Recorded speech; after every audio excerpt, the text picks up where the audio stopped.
Ya, dele nomás, don Arturo. Ya.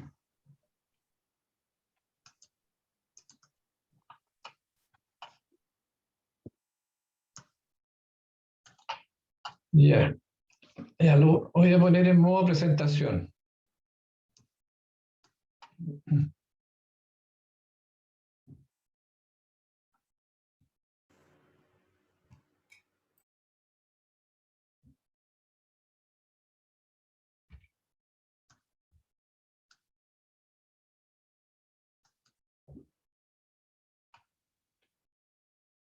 ¿Se ve ahí, Orión?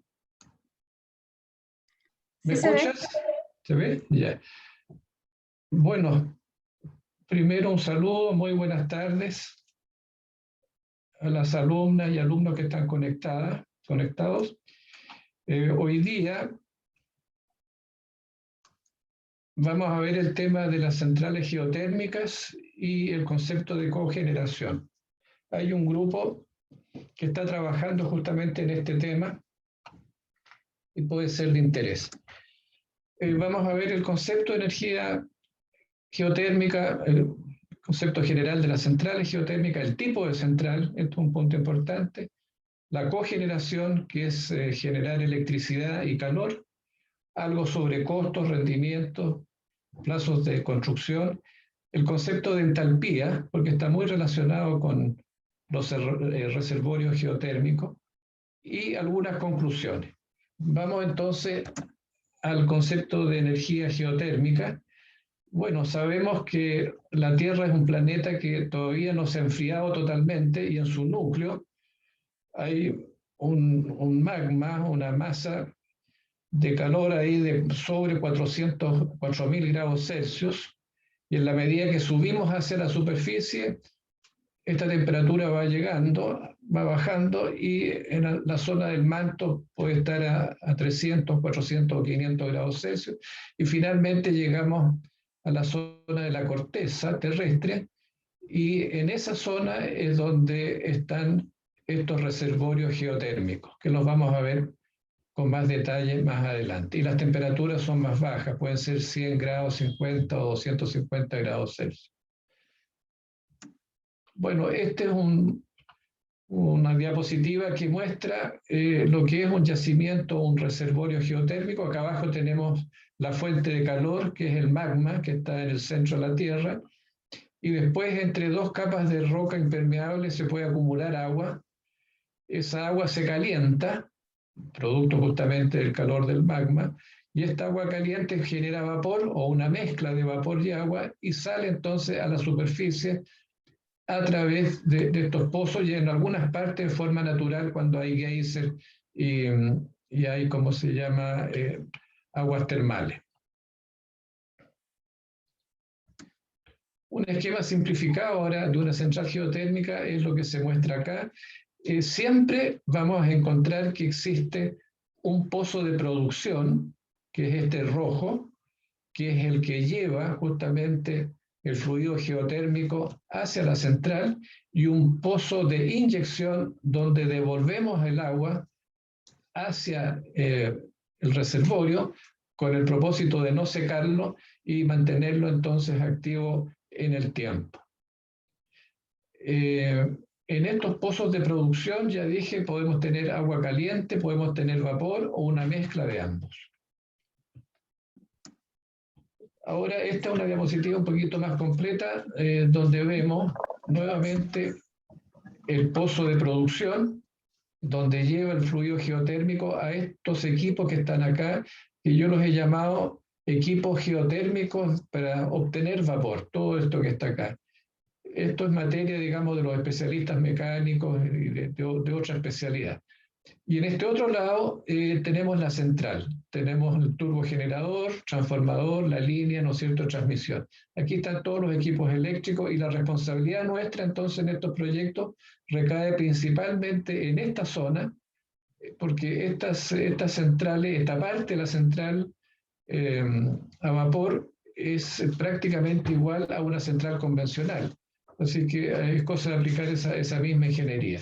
Y lo que sí tenemos que hacer nosotros es alimentar los servicios auxiliares que requiere toda esta instalación de equipos geotérmicos acá.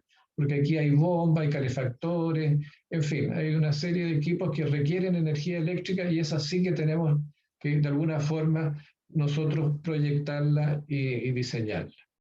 Bien, entonces tenemos nuevamente, repito, el pozo productor, ¿no es cierto? Y un pozo de retorno, que es el pozo inyector, y acá abajo tenemos el yacimiento, el reservorio, y la fuente de calor nuevamente. Las capas impermeables son dos capas, digamos, en este caso no se muestra una capa de roca impermeable acá abajo, pero esta agua queda atrapada en estas rocas, digamos, impermeables. Lo importante de esto es que dependiendo de lo que está subiendo aquí como en el pozo productor como mezcla hacia la central geotérmica, nos va a determinar el tipo de central que vamos a tener, que podría ser una central de ciclo binario, una de vapor seco o una vapor flash. Esto lo vamos a ver más adelante con un poquito más de detalle. Entonces, repito, dependiendo de lo que subamos acá, es el tipo de central que finalmente podemos proyectar. ¿Se está escuchando bien o no? ¿Sí? Sí, profesor. Sí, profe. Sí, profe. Bueno, un esquema muy simplificado de una central geotérmica. Nuevamente tenemos el pozo de producción que lleva el vapor a la turbina, una turbina a vapor, se devuelve, ¿no es cierto?, el agua una vez que esté condensada acá al pozo de inyección y este círculo vicioso acá lo va a ir repitiendo en todas las vistas, digamos, de centrales geotérmicas. Conectado entonces al eje de la turbina va a estar el generador, que en estricto rigor es un turbogenerador. Y este generador entonces transforma esta energía mecánica en eléctrica y tenemos entonces la carga. La única diferencia ahora con respecto a una central térmica convencional es que en vez de tener este pozo de producción, la central convencional tiene acá una caldera. Una caldera donde se calienta agua, se produce vapor y esa caldera, digamos, se abastece ya sea de petróleo o de carbón. Esa es la diferencia fundamental entonces entre esos dos diseños, convencional y geotérmico. Ahora, para encontrar estos reservorios, estos reservorios geotérmicos con estas aguas, ¿no es cierto?, hirviendo y esta mezcla caliente agua-vapor, hay que hacer prospecciones con este tipo de maquinaria. Son grandes camiones que tienen unos taladros que permiten perforar 1, 2, incluso hasta como 10 kilómetros de profundidad, hasta llegar entonces a un reservorio y detectar qué calidad de fluido térmico hay y si es aplicable o no es aplicable para el diseño de una central. Este trabajo es caro. Es caro este trabajo de prospección porque uno va haciendo estos pozos sin tener la certeza de lo que vamos a encontrar abajo. Hay que ir repitiendo hasta que se logre, digamos, descubrir algo. Entonces, estos costos podrían ser tan altos como incluso el propio precio de la central, el valor completo de la central o media central, también hablan en algunos textos. Y si nosotros comparamos este ejercicio de encontrar estos reservorios con, por ejemplo, una central eólica, si queremos poner acá una central eólica, bueno, medimos el viento acá arriba, medimos el viento, ponemos acá un instrumento que nos mide el viento a cierta altura, hacemos unos registros estadísticos en un tiempo razonable y podemos entonces resolver si podemos poner una eólica o no. Entonces, esta medición de este recurso viento, obviamente que es mucho, pero mucho más económico que estar tratando de encontrar estos reservorios. Análogamente, si queremos poner acá una planta con paneles fotovoltaicos, es cosa de medir la radiación solar con el instrumento que se tenga. También hay software que nos están determinando cómo es la radiación en distintas zonas del país, de igual forma con los vientos. Entonces, lo que quiero señalar es que la prospección para una central eólica y fotovoltaica es mucho, pero mucho más económica que la prospección para una central geotérmica. Veamos ahora el funcionamiento de la central. Bueno, tenemos nuevamente el magma acá abajo, tenemos el pozo digamos, de producción, que es este rojo, pasa el vapor por la turbina y retorna entonces por el pozo de inyección y aquí está nuevamente este lazo o este círculo cerrado que mencionaba hace un momento atrás. En el número 1 tenemos el magma, ¿no es cierto?, la fuente de calor. En el 2 tenemos el reservorio, que hablábamos, son aguas que se calientan producto de esta fuente de calor. En el 3 ya tenemos la turbina. Esta es una turbina a vapor, ojo, es una turbina a vapor convencional. El 4 es un generador, en estricto rigor es un turbogenerador. El 5 teníamos el transformador elevador. El 7 es el condensador, aquí estamos condensando vapor, lo estamos pasando de vapor a agua y lo estamos retornando, enfriando y devolviendo al reservorio. Y finalmente, una torre de refrigeración, que es esta que está acá, que son también aplicables a las centrales a gas. Los tipos de centrales ahora, dependiendo del fluido geotérmico. Hay centrales del tipo ciclo binario, vapor seco y vapor flash. Esos son los 3 tipos. Y la diferencia está fundamentalmente en la temperatura con que reciben el fluido geotérmico. En este caso, entre 60 a 150 grados Celsius. Estas otras, a una temperatura superior, 180, 200, incluso 300 grados. Y en este caso, el vapor entra directamente a la turbina y la acciona. Y las de vapor flash a una temperatura más como intermedia, entre 150 y 200 grados. Vamos a ver con más detalle cada uno de ellas.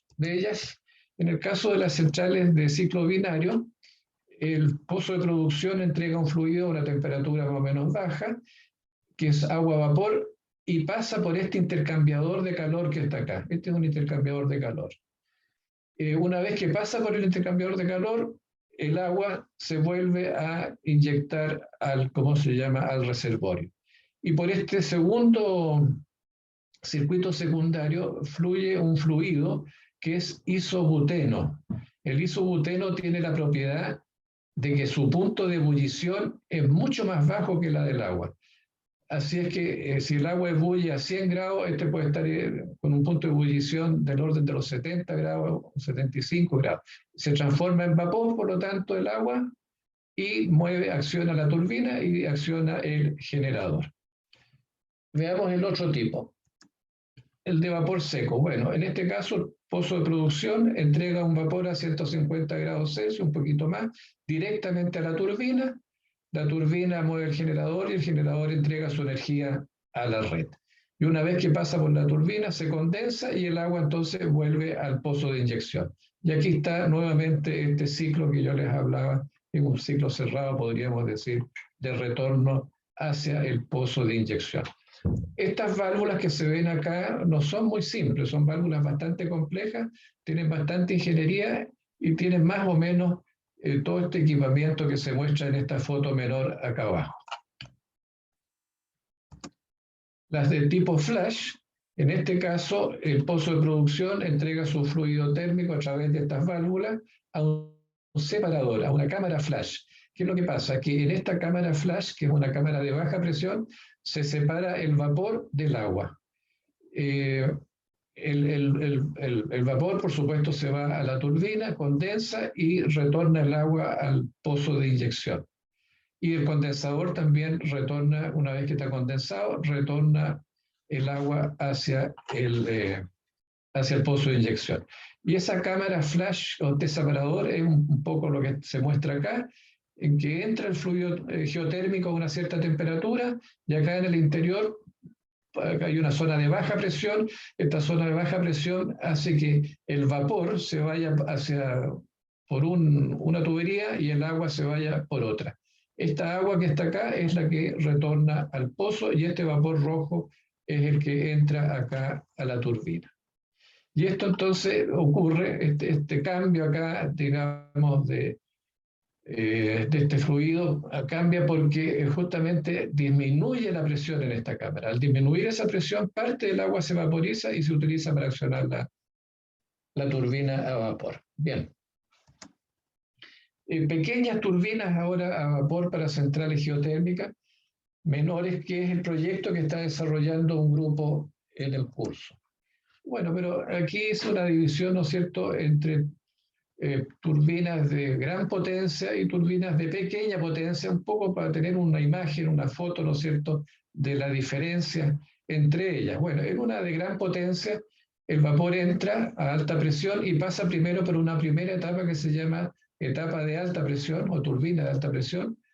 Luego pasa a una turbina, a una etapa de media presión, que es esta que está acá, y por último pasa a una etapa de baja presión. Y el vapor finalmente sale por acá, entra al condensador, el condensador condensa el vapor o esa mezcla de vapor de agua a agua y finalmente el retorno al pozo de inyección.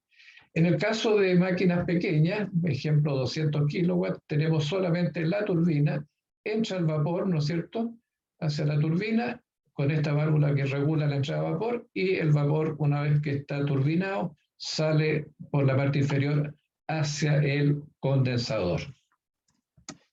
Bueno, algunas fotos de turbinas de pequeña potencia, por ejemplo, estas de 250 kilowatts. Acá están sus datos técnicos. Fíjense que la velocidad de giro, de rotación de esta unidad es bastante alta, 4.000, 6.000 RPM. El vapor entra a 47 bar, a más de 400 grados Celsius en este caso, y aquí están las aplicaciones. Refinerías, petroquímicas, procesamiento de alimentos, recuperación, calor residual. Esto es cogeneración, accionamiento de bombas de proceso. Esta otra es de 1 megawatt, un poquito más grande, más rápida todavía, 1000 RPM. El vapor entra a 22 bar con una temperatura de 320 grados Celsius y aplicación para generar energía eléctrica. Aquí hay otros dos casos más, uno de 3 megawatts. Acá están sus características y también esta de 3 megas permite recuperar calor, es decir, es de cogeneración. Y esta un poquito más grande, de 3,5 megawatts, 10.000 RPM, fíjense que es bastante alta la velocidad de rotación, por eso que hay una caja de engranaje entre la turbina y el generador para bajar la velocidad, esos 10.000, bajarlos a 3.000 RPM, que es la velocidad de los turbogeneradores. Aplicación en este caso, generar energía eléctrica. Bueno, esta es ahora una diapositiva que muestra un módulo de una turbina a vapor con su generador de 3,5 megawatts. Vemos acá el generador sincrónico. El eje, aquí estaría esta caja de engranaje que reduce, ¿no es cierto?, la velocidad de giro de la turbina a la velocidad de giro del generador sincrónico, que repito son 3.000 RPM, y tiene acá un sistema de lubricación que permite lubricar la caja de engranajes, el generador y la turbina, y acá está el sistema de regulación de velocidad de la turbina a vapor. Algunas dimensiones del orden de 5 metros de largo por unos 3 metros de ancho. Esos son tamaño de una máquina pequeña de 750 kilowatts. Y en esta vista en corte se ve que en este caso el vapor está entrando a 50 bar con 400 grados Celsius, entra a esta zona de rodetes de menor diámetro, hacia la derecha el diámetro del rodete de la turbina va aumentando. Entonces esta es una zona, digamos, de alta presión, por decirlo así, y para allá la presión baja. Eso es porque se produce un fenómeno de expansión del vapor. Aquí el vapor se expande, ¿no es cierto?, desde la turbina de baja hasta la zona de la turbina de alta hasta la zona de baja presión. Y finalmente el vapor sale acá abajo y va hasta el condensador para repetir el ciclo de transformar el vapor al agua. Algunos componentes mayores. La verdad que esta lista la tenía bastante más larga, pero dejé dos. Uno que es el condensador, que lo hemos visto en todas las diapositivas, y la parte eléctrica, que no la podemos olvidar, que están todos los armarios de control, protecciones, la parte de fuerza, comunicaciones, etc. Veamos entonces el condensador. Bueno, el condensador fundamentalmente funciona de esta forma. Entra el vapor acá, que es estos tubos celestes, y después estas gotitas van pasando, ¿no es cierto?, por el condensador y se recolectan acá y sale entonces el agua ya condensada. Por otra parte, aquí entra agua fría, que es lo que está con azul, pasa por estos tubos azules, que es agua fría, va captando el calor, ¿no es cierto?, del vapor y sale entonces como agua caliente en el otro extremo. En algunos procesos de cogeneración, esta agua caliente que está saliendo acá, se toma, en vez de enfriar esta agua, se lleva a domicilio como calefacción, o se lleva también a alguna piscina, o se lleva también a algún invernadero, en fin, donde se están plantando algunos hortalizas, en fin, tiene algunas aplicaciones para subir temperatura a nivel domiciliario, diría yo, o si ustedes quieren también a pequeña industria, para secar productos, etc. Entonces, este es un componente importante en las centrales geotérmicas y en las centrales a vapor. Ahora, normalmente esta agua de refrigeración es impulsada por una motobomba, es decir, esto no es por gravedad, sino que es por presión.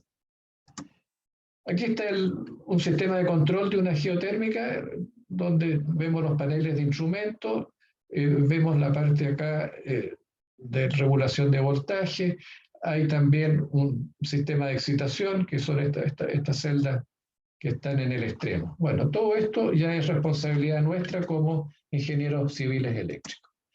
Ahora, algunos aspectos generales. Ya les decía al comienzo, algo sobre el rendimiento, sobre sus costos, los precios, los plazos y los fabricantes que hay en el mercado mundial.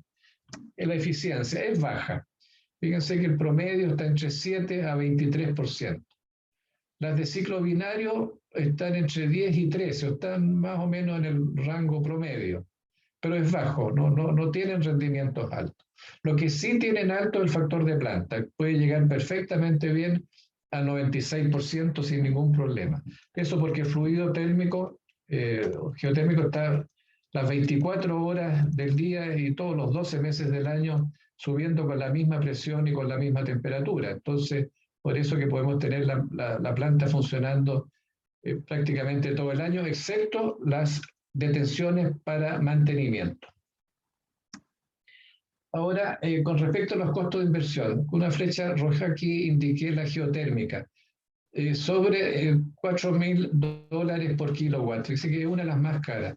Si ustedes comparan con una fotovoltaica que son 1.000, un poquito más de 1.000, o sea, una geotérmica es casi 4 veces de mayor precio que esta fotovoltaica. Incluso este precio fotovoltaico ha bajado, está más bajito todavía. Así que la diferencia de inversión es bastante alta. Una eólica está en 1.6 con respecto al 4.3, o sea, está menos de la mitad, casi 3 veces. Entonces ustedes ven que la geotérmica todavía no compite económicamente desde el punto de vista de la inversión, respecto a las eólicas y fotovoltaicas. Tiene otras ventajas, sí, pero de inversión no. Aquí hay una comparación de precio entre una central flash y una central de ciclo binario, prácticamente la misma potencia, 5,1 mega, 5,8. Esta es de 28 millones y medio de dólares y esta es de 20 o 21 millones, o sea, un poquito más económica un poquito de mayor precio, perdón, la flash, más económica la de ciclo binario. Los costos de operación son exactamente los mismos, muy parecidos. Factor de planta 0,9, ¿se fijan? 90%, muy bueno. Hablamos 96% como máximo. El rendimiento de la flash, poquito superior a la binaria. Binaria 12%, esta otra 20%. Pero no va a superar el 23% que veíamos en la diapositiva anterior. Algunos precios ahora de turbinas, de solamente la turbina, de pequeña potencia. Las de 10 kilowatts están en el orden de los $30.000. Aquí tenemos una foto que ilustra el rango de las pequeñas, y aquí tenemos algunas un poquito mayor de 3 megawatts, 2 megawatts, que son estas que están acá abajo. Las de 3 megawatts pueden estar costando $500,000 más o menos, y esa es la gama entonces de precio para este tipo de central pequeña. Ahora, los plazos de construcción. Tengo indicado acá con una flecha roja la geotérmica 4 años, comparada con una fotovoltaica 1 año. ¿Se fijan la diferencia? O sea, en 1 año estamos generando y aquí necesitamos 4 años, más, en el caso de la geotérmica, todo el trabajo de prospección que veíamos, que eso nos puede tomar 1 año, 2 años, 3 años más. Las prospecciones están en algunas partes del país ya realizadas, las ha hecho el Estado y lo han hecho también algunos privados. La eólica en 2 años podría estar funcionando, ahora ya están funcionando en 1 año y medio. Estas cifras se han mejorado bastante. Bien, y por último los fabricantes. En este eje vertical está la capacidad de megawatt que han fabricado, y esta curva entonces donde están los puntitos son los fabricantes que están anotados acá abajo. Los primeros 5, los primeros 6 fabricantes, como está muy pequeñito ahí, lo escribí acá en este cuadro a la derecha. El primero de acá, el que más ha vendido, el que está aquí en el tope, ahí arriba, es Mitsubishi Japón. Después le sigue Toshiba, este que está acá, Toshiba Japón. Después viene Fuji Japón, Ansaldo Italia, Alstom Francia, British Thermo Inglaterra y General Electric USA. Esos son los principales proveedores mundiales de estas centrales. Algunas instalaciones geotérmicas, pero a nivel residencial, también tenemos la misma figura, un pozo de producción y un pozo de inyección, con la única diferencia que aquí no estamos a 1 kilómetro ni a 10 kilómetros de profundidad, sino que estamos solamente a algunos metros nomás de profundidad con respecto a la superficie. Hay ahora distintas geometrías, si ustedes quieren, distintos tipos. Ahí está, que es una geotermia horizontal, porque todos estos tubos, lo que está con rojo es lo que está, digamos, con temperatura, lo que está en azul está con frío, más frío. Todos estos tubos están desarrollados en un plano horizontal, pero a poca profundidad. Tienen menor rendimiento, limita el uso del terreno, porque acá ustedes no pueden plantar nada encima porque las raíces abajo van a deteriorar estos tubos. Y mayor mano de obra porque hay que hacer excavaciones, hacer tendidos de tubos más grandes, mayores, etc. Y después hay una solución vertical que es la misma anterior, pero se desarrolla hacia abajo. Entonces, aquí hay un mejor rendimiento de la instalación porque estamos tomando mayor temperatura abajo, menor necesidad de espacio porque hacemos esta zanja de acá arriba nomás, nada más, el resto es vertical, menor impacto sobre el terreno, hacia acá podemos sembrar, podemos poner otras instalaciones, pero necesita ya equipos de perforación porque estamos llegando a profundidades mayores. Ahora, a todo este sistema, a la fuente de calor, que es el pozo de producción, y el retorno nuevamente al pozo de inyección, se le agrega una bomba de calor, ¿no es cierto? Y podemos entonces al interior de la casa utilizarla como calefacción, para calefaccionar las piezas, o para tener agua caliente para los baños, cocina, etc. Ahora, el potencial geotérmico según el suelo, expresado en watt por metro. Ustedes ven que para un tipo de suelo de arenas, gravas, arcillas, el potencial térmico es del orden de los 25 watts por metro. Y va mejorando acá en la medida que tengamos otra calidad, digamos, de terreno y también si son húmedos o si son secos. En la medida que tengamos humedad, va como aumentando un poco el rendimiento térmico superficial del suelo. Pero llegamos a estos valores, a 20, máximo 80 o 100 watts por metro. En el caso solar y eólico es mucho mayor esa cifra.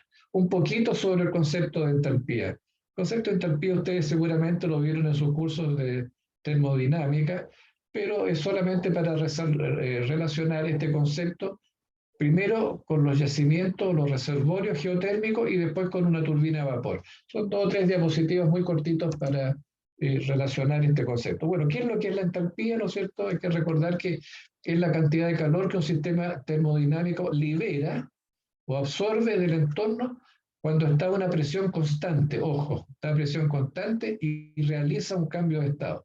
En nuestro caso, el cambio de estado es de vapor a agua, es el cambio de estado. Ahora bien, la unidad de medida es el kilojoule o kilocaloría y estas son las ecuaciones. El H es la entalpía, el E es la energía del sistema, P es la presión del sistema termodinámico y V el volumen. Ahora, para medir esta entalpía hay que medirse en el momento en que ocurre la variación. Cuando realmente estamos cambiando de vapor a agua, ahí vamos a tener entonces un delta H de entalpía, un delta de energía y un delta de volumen. Ahora bien, si aplicamos esto a los yacimientos, vamos a tener yacimientos de alta entalpía, mediana y baja. Los de alta están más o menos en el entorno de los 150 grados Celsius y ocupamos las centrales tipo flash. Y las medianas, unas temperaturas un poquito más bajas, 50, 100 grados, y las usamos las binarias. Y después la de baja entalpía, esto es ya domiciliario. 20 grados veíamos, 25 grados Celsius, y también para climatización si ponemos una bomba de calor. Entonces está el concepto de entalpía en los reservorios geotérmicos. A eso quiero apuntar. Y en esta tabla se repite un poco lo mismo. Muy baja entalpía lo ocupamos en domicilios con esta temperatura. Baja entalpía también sube un poquito, pero no más allá de 100 grados. Mediana entalpía, alta entalpía, ya tenemos las centrales que habíamos visto en las diapositivas anteriores.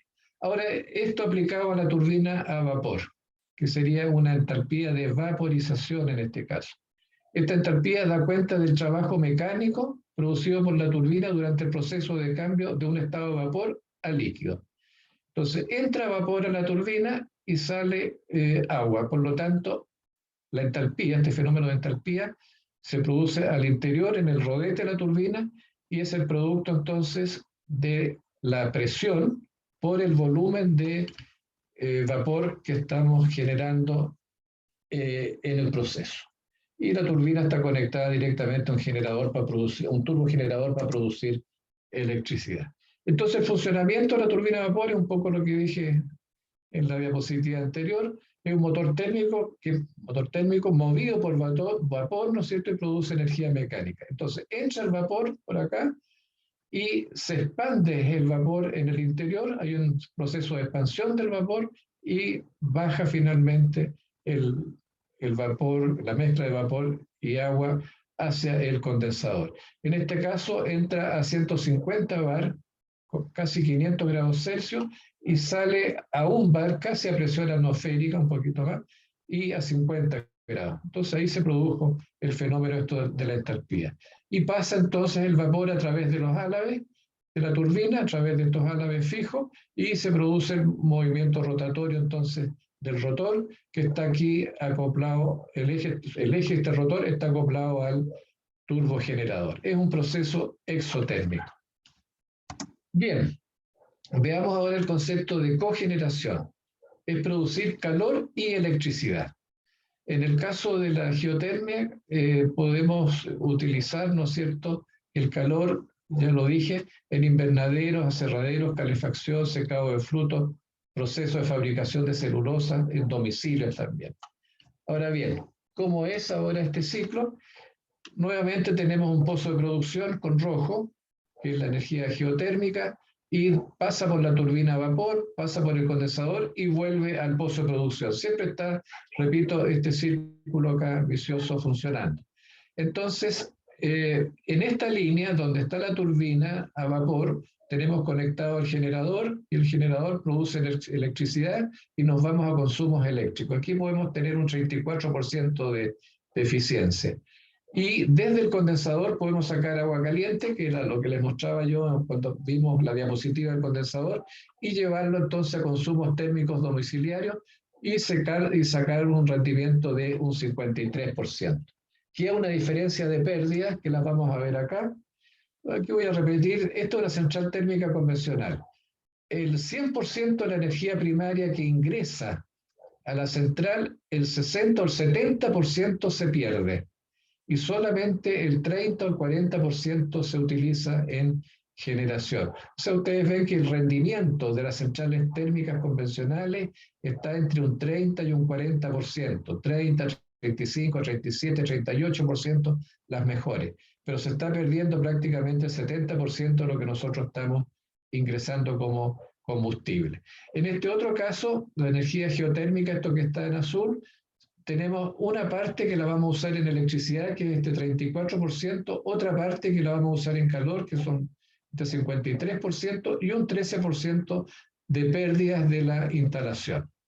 Entonces, bueno, se ve que esto podría tener un mejor rendimiento porque estamos aprovechando calor, cosa que no hacemos en una central convencional. Bien, Aquí está graficado cuáles son los puntos a nivel nacional en el país donde se han hecho prospecciones geotérmicas y se han encontrado algunos pozos. Ustedes ven que a la altura de Valdivia hay dos puntitos rojos, son las prospecciones que se han hecho y que ya están ubicadas cuál es la calidad, digamos, del reservorio.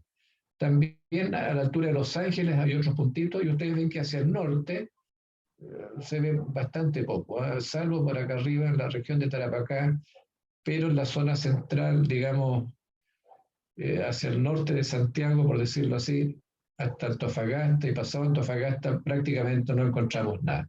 Entonces, es esta la zona, yo diría, que más promete para instalar centrales geotérmicas y otro poco acá arriba. También se han hecho algunas prospecciones en Magallanes con buenos resultados, eso se ha hecho ahora último. Bueno, un ejemplo ahora de central geotérmica a nivel nacional es Cerro Pabellón.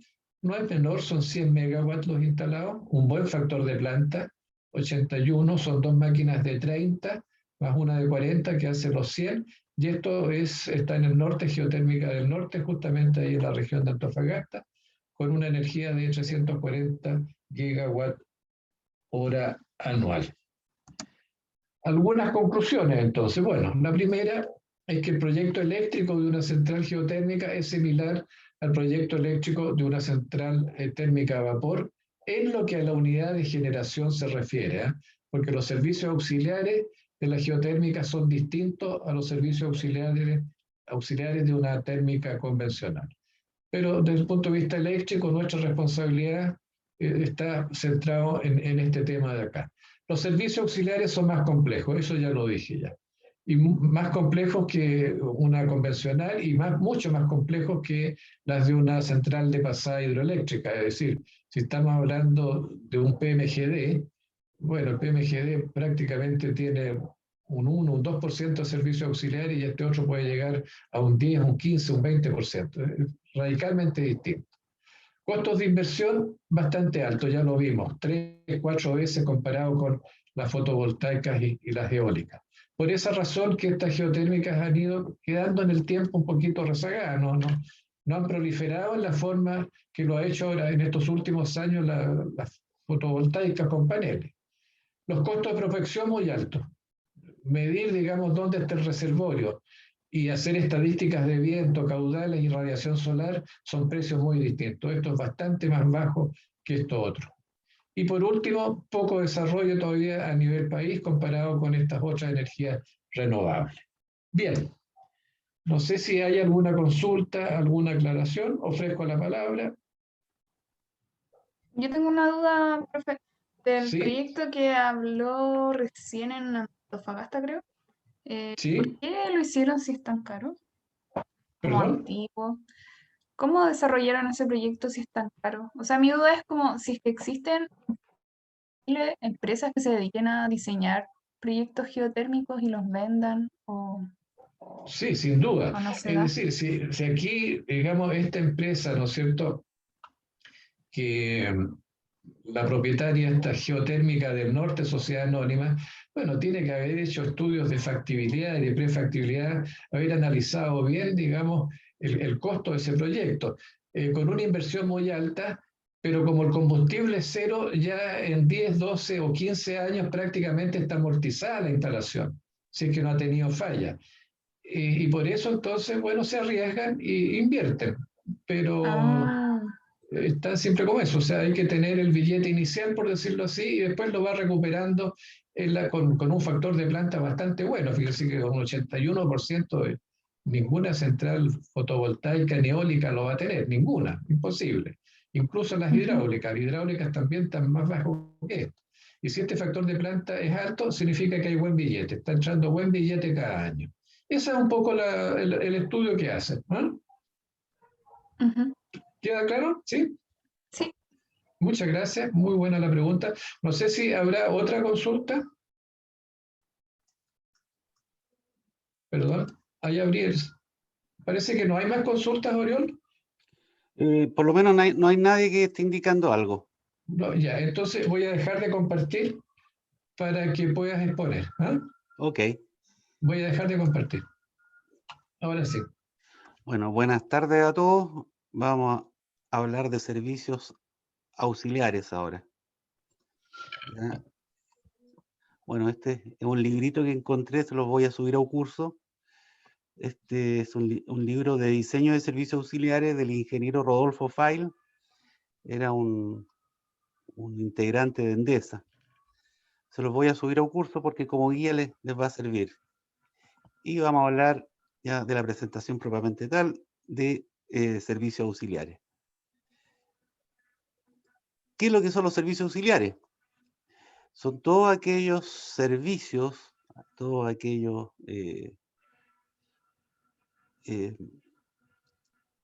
elementos que se requieren para que una planta pueda estar en operación comercial. Por ejemplo, en una instalación eléctrica está compuesta por transformador de servicios auxiliares, celdas metálicas, switchgear, centros de control de motores, cables de poder. Y ahí el objetivo, como decía, es alimentar de estos servicios auxiliares, alimentar todos aquellos consumos necesarios para el correcto funcionamiento de una central o subestación. Los servicios auxiliares corresponden a todos aquellos consumos para que la planta pueda tener operación comercial. Por ejemplo, en una central térmica estaría el aire comprimido que se utiliza como servicio auxiliar, está el tema de la chimenea de gases, el agua de refrigeración, etcétera. ¿Ya? Y estos servicios auxiliares, en general debe haber un plano de servicios auxiliares en donde están indicados.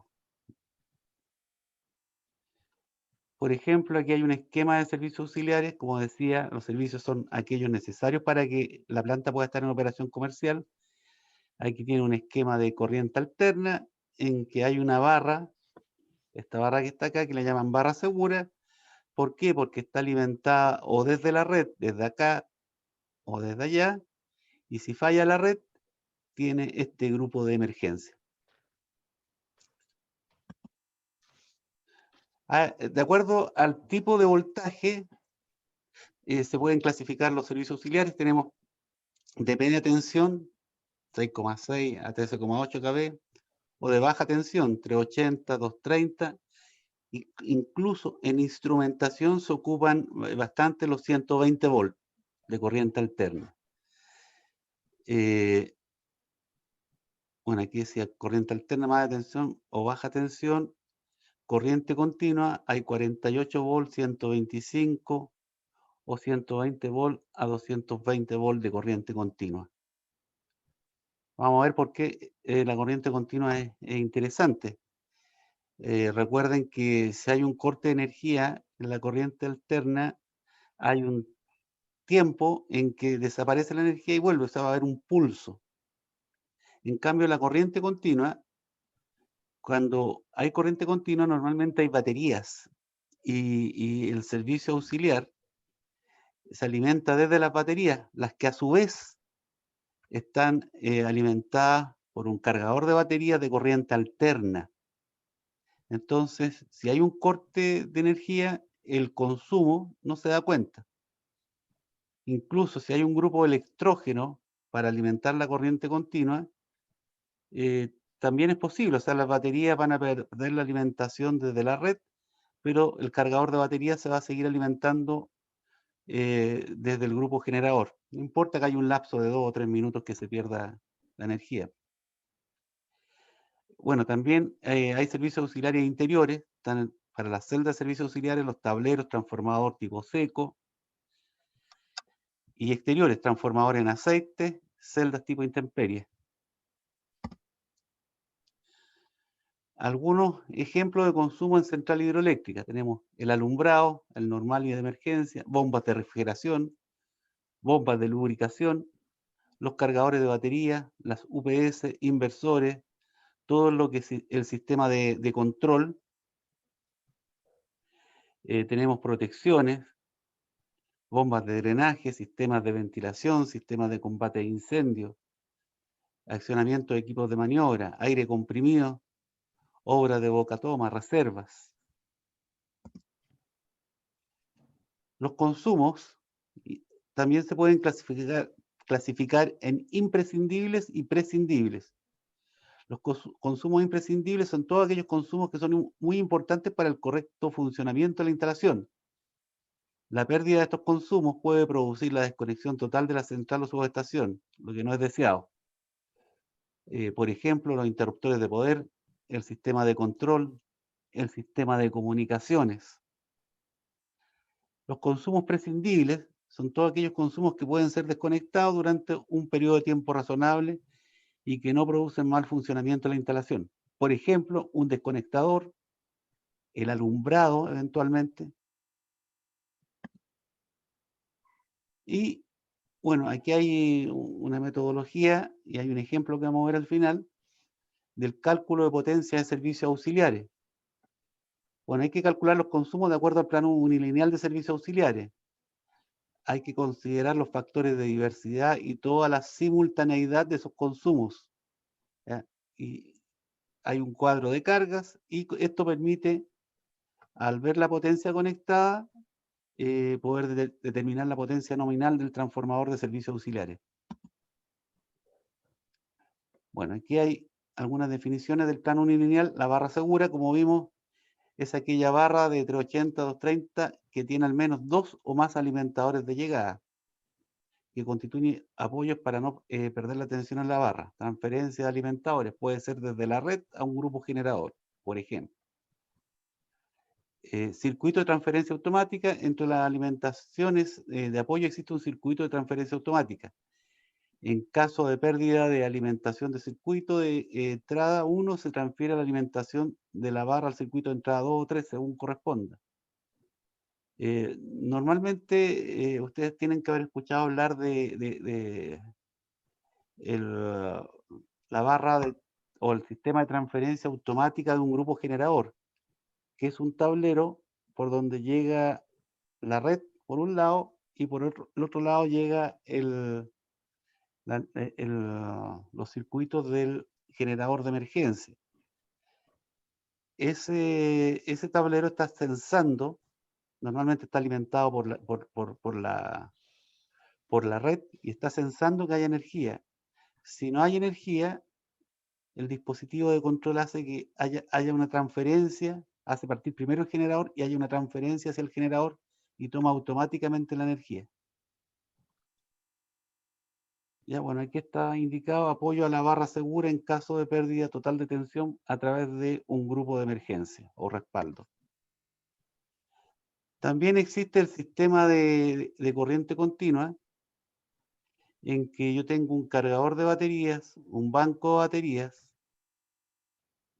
Ya, este cargador de baterías, falta indicar acá que está alimentado desde la red. Me alimenta esta barra en corriente continua. Y si yo quiero tengo un consumo imprescindible en corriente alterna, a través de este inversor se alimenta. En la ingeniería de detalle tenemos los planos unilineales, el plano elemental que es trifásico y el plano de alambrado.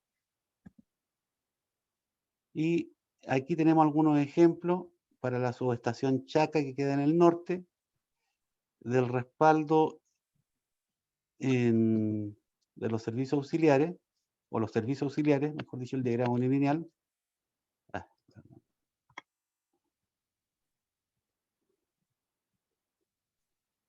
Este alumbrado de la subestación Chaca, y tenemos una alimentación, como vimos antes, que llega acá desde la red o el grupo de transferencia.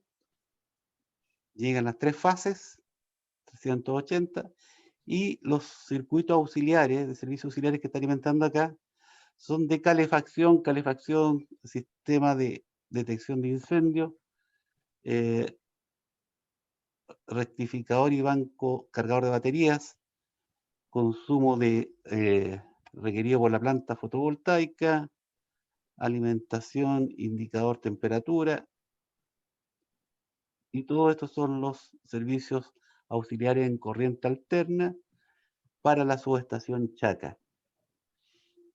Si quiero ver ahora los servicios auxiliares de corriente continua, que están acá al lado,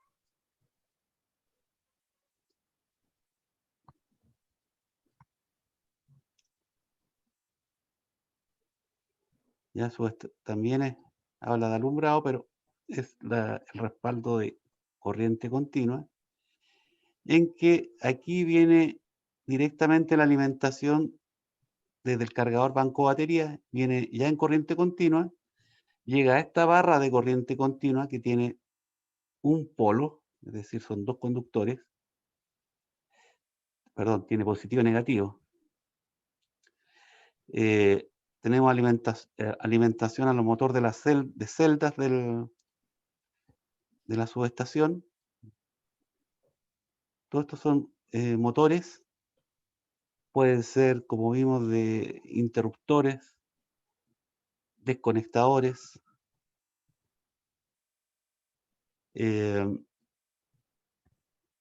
todos son motores, alimentación, hay de calefacción también, calefacción de la celda, etcétera. Y este es un ejemplo.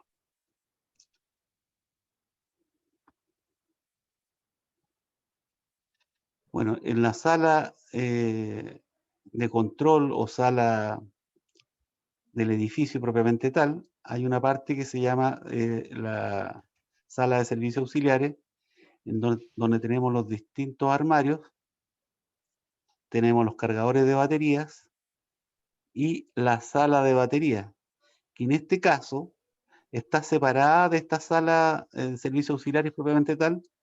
¿Por qué? Porque este esquema que todavía se conserva en centrales y subestaciones, se hace con baterías de plomo ácido, tipo Planté. Y estas baterías de plomo ácido están desprendiendo gases. Y esos gases son dañinos para cualquier otro equipo que esté acá al lado. Aquí por ejemplo, todas estas celdas que están acá, normalmente hay escalerillas con cable y todo eso, y tiene que estar separado para no dañarse con los gases que salen de las baterías. Incluso esta sala que está cerrada normalmente tiene extractores de aire, como acá se muestra, para eliminar esos gases hacia el exterior.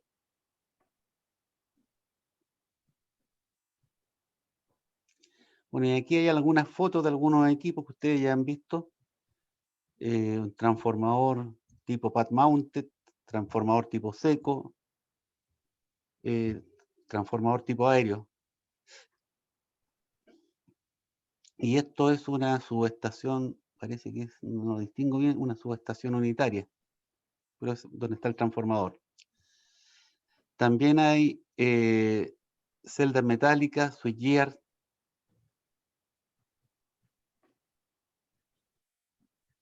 Aquí tenemos las baterías, las tipo planteo con o plomo ácido. Estas son las que emiten gases. En las instalaciones mineras ya no se utiliza esto, se utilizan baterías selladas. ¿Ya? Dependiendo del área, ustedes van a darse cuenta que estas baterías cada vez se utilizan menos y prácticamente están en lo que son instalaciones eléctricas como centrales y subestaciones. Pero en la industria prefieren usar las baterías selladas, que no emiten gases.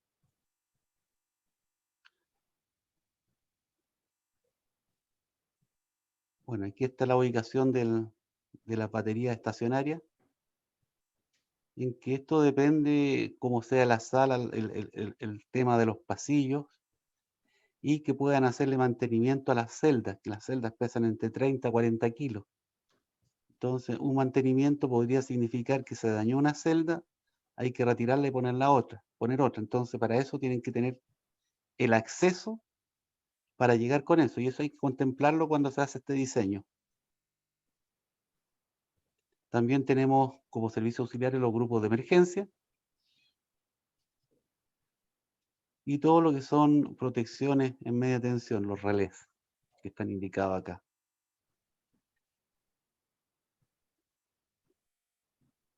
Protección en el transformador de poder, protección de potencia inversa de generadores y todo lo que es instrumentación. Ya, aquí hay un plano que muestra eso. Y finalmente quería indicar un ejemplo de una memoria de cálculo de un parque fotovoltaico de los servicios auxiliares. ¿Ya? Esto está hecho por la empresa POJ.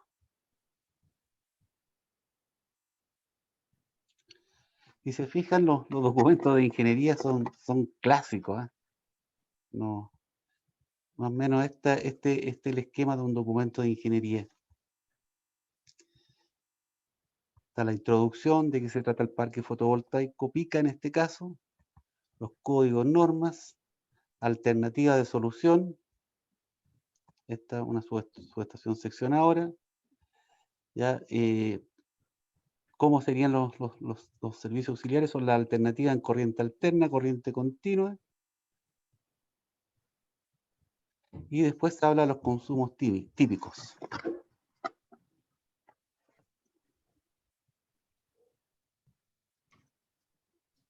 Tenemos consumos permanentes. Perdón. Me cambié de lado.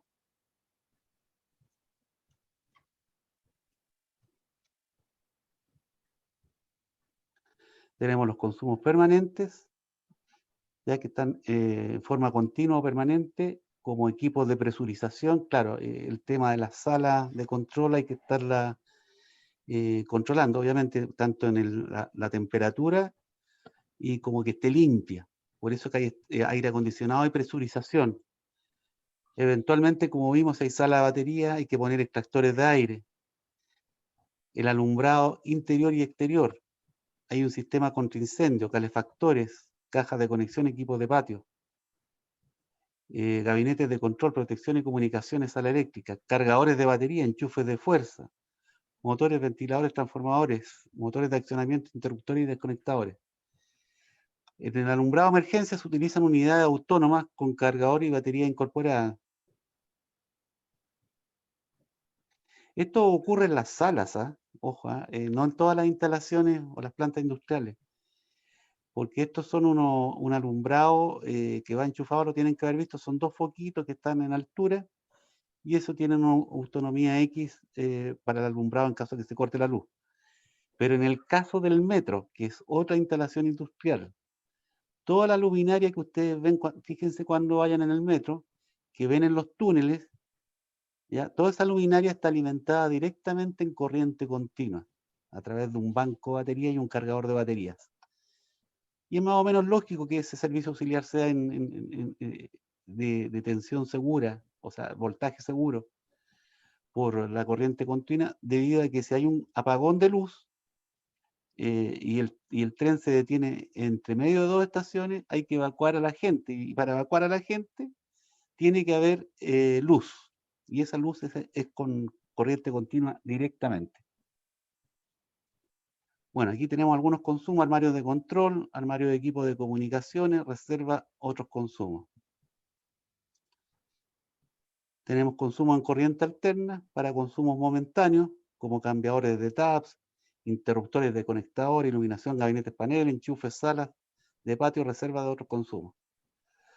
Tenemos consumos en corriente continua, energización de bombas de cierre, interruptores de alta tensión, media tensión o baja tensión, movimiento de desconectadores, operación de protecciones. Este se considera un tiempo de 10 segundos en este proyecto para el caso de los consumos momentáneos. También hay algunos consumos que pueden actuar como consumo momentáneo, que es la apertura de interruptores por falla, cierre de interruptores por recuperación, apertura de desconectadores, cierre de desconectadores. Y aquí está la consideración, cuánto tiempo va a estar considerado el consumo. Y después tenemos cargas de tiempo limitadas. Dicho todo esto, aquí viene la estimación de los consumos. Aquí habla de los consumos en corriente alterna, de las potencias, pero antes de hacer eso, nos vamos a ir al anexo, que este sí lo tienen que construir.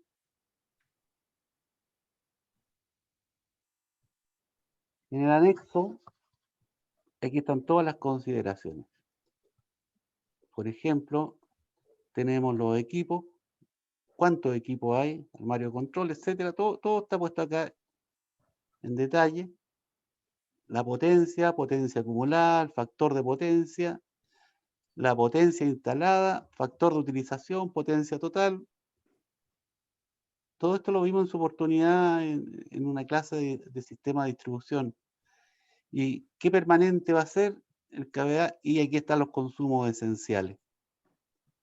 Con esto ustedes suman, llegan a una cantidad de potencia y, por ejemplo, llegaron aquí desde esta tabla a que el transformador de servicios auxiliares recomendado sea de 45 kVA y que el grupo de emergencia, también de esta tabla, sea de 25 kVA.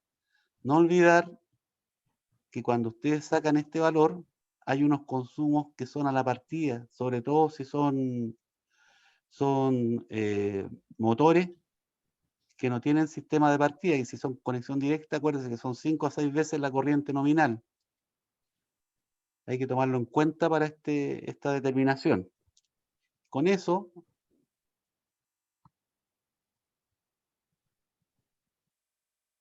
se llegaron a estas potencias que estábamos viendo. Lo mismo con la corriente continua de la tabla que vimos abajo. Los consumos esenciales se suman y sale las potencias requeridas. Y para el banco de batería es bastante más sencillo porque recuerden que los bancos de batería tienen alrededor de 2,23 volt por celda. Con esto, y más o menos el límite más o menos el 10%, ustedes pueden sacar el número de celdas que se requieren de acuerdo a la tensión en corriente continua que definan. En este proyecto se definieron 125 volts. Por lo tanto, son 62 celdas.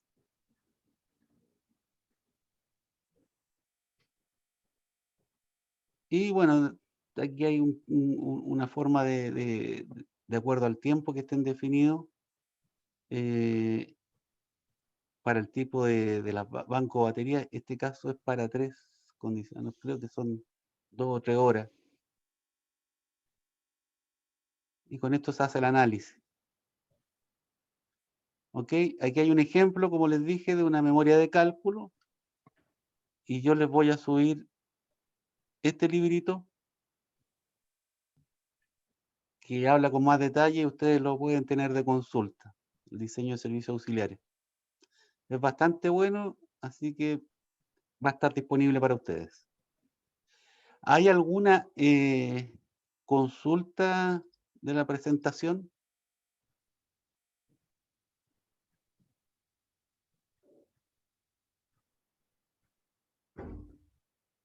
¿No? Yo no entendí bien lo de la barra de transferencia. No, barra segura. Como para qué servía. Ok. Me confundí un poquito. Sí, no te preocupes, sí, es válido. Déjame.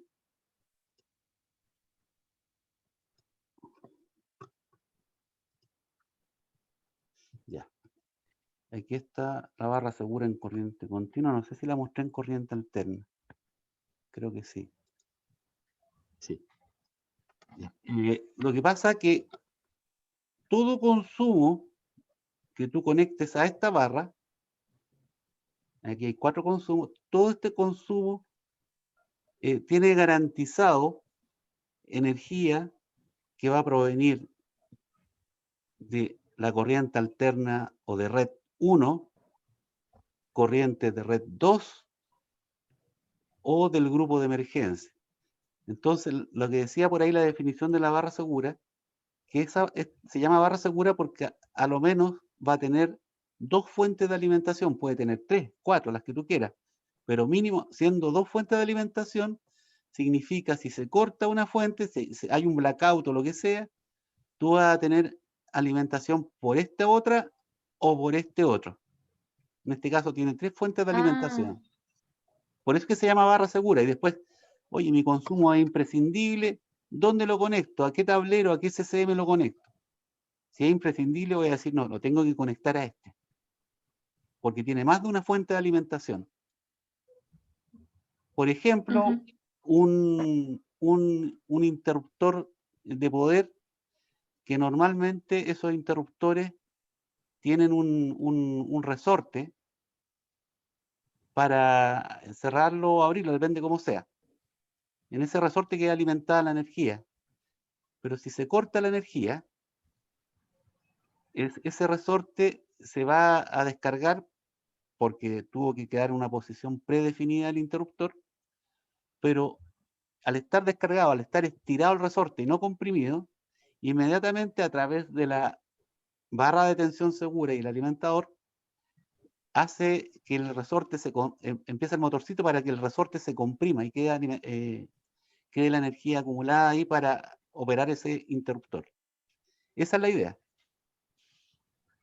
¿Y por normativa todas las subestaciones la tienen o es como Eh, recomendado?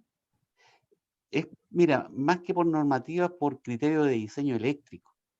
Sí, sí, Ah, porque finalmente esto tienes que ponerlo cuando ves la norma, porque hay criterios que te dicen que tú no puedes tener sin energía a tu determinado consumo por un tiempo más de una cantidad de horas al año. Entonces, si tú no tienes el sistema de tensiones seguras de estos respaldos, de estos servicios auxiliares, va a hacer que tu instalación afecta multas. Entonces, deriva de lo que dice la normativa, pero no, si tú tratas de buscar esto de barra de tensión segura en la normativa, probablemente no lo encuentres. ujú. Es una Ah, ya. Ahora derivada de me lo que quedó te claro. exige la norma. Ya, pues, perfecto. ¿Hay alguna otra consulta?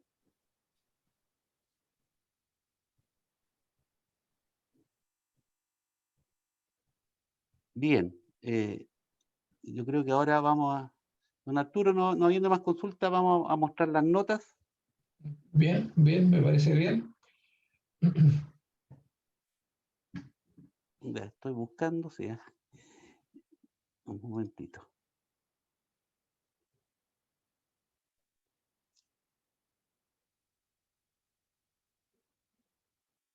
Ya, ahí está.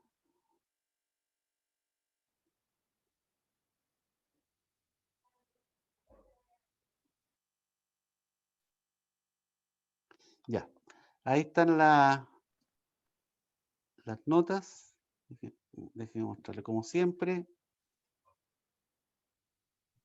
Está aquí. Está el grupo, los comentarios del profesor Otto, los comentarios míos, la nota del profesor Otto y la nota mía. Y finalmente, bueno, esto lo voy a publicar, pero creo que está muy chico y a ustedes les interesa ver esta parte. Déjenme. No voy a ponerla acá mejor.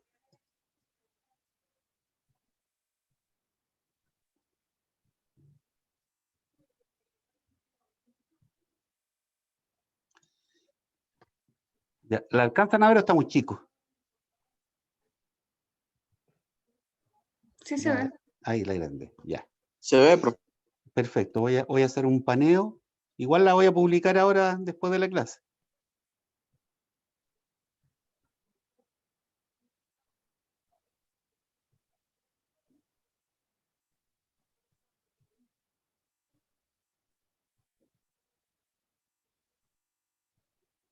Sí, bueno, y un comentario, voy a hacer, porque Catalina, tú le hiciste la pregunta al profesor Otto respecto de por qué construyeron la central geotérmica. Sí. Es que ahí interviene mucho lo que es el due diligence. Con ese Ah, informe, es por eso, ustedes recomiendan. Se puede hacer al comienzo del proyecto el due diligence, en la mitad, en algún momento, en cualquier momento del proyecto, incluso sin estar construido, como ujú. lo están haciendo ustedes con Cabo Leones. Tiene sentido. Ok, ¿hay alguna consulta de las notas? Bueno, tienen que ver los comentarios, sí, pero si Si no hay ninguna duda.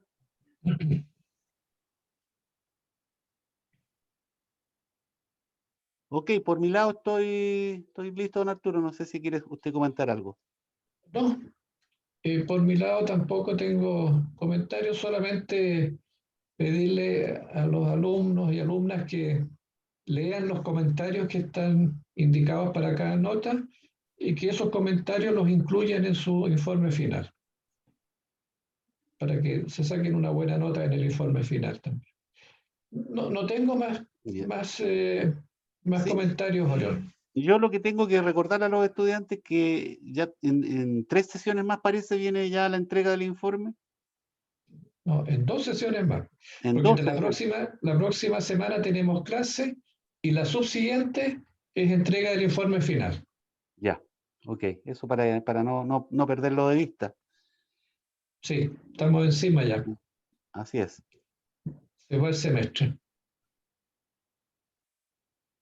Ok, no hay consultas, jóvenes. Entonces dejamos la clase hasta acá. Yo la estoy grabando, la subo en un rato más y estaría disponible para ustedes. Ok, si no me preguntan, me despido. Que estén bien. Será hasta el próximo miércoles. Perfecto. Profe, gracias. Gracias, profesor, es muy Hasta amable. luego. Profe, que esté bien. Que Hasta estén luego a bien, todos. gracias. Ya, chao, Hasta chao. luego. Profe, gracias.